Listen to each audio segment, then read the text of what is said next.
నమస్కారం. నేను doctor KV Krishnamani, medical oncologist, cancer స్పెషలిస్ట్ని. క్యాన్సర్ రీచ్కి స్వాగతం.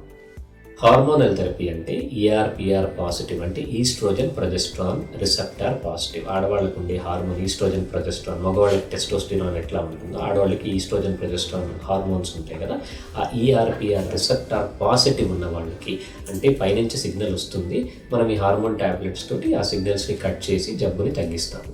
సో హార్మోన్ ట్రీట్మెంట్ అంటే hormone tablets hormone positive breast క్యాన్సర్లో ఇస్తాము, హార్మోన్ నెగిటివ్ బ్రెస్ట్ క్యాన్సర్లో పనికిరాదు.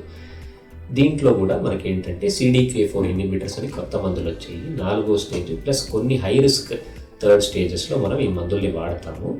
ఈ మందులు ఏం చేస్తాయంటే హార్మోన్ ట్యాబ్లెట్స్తో పాటు వాడితే మనిషి లైఫ్ని పొడిగిస్తుంది, సైడ్ ఎఫెక్ట్స్ చాలా తక్కువగా ఉంటాయి, కీమోథెరపీలు తీసుకోవాల్సిన అవసరం లేదు.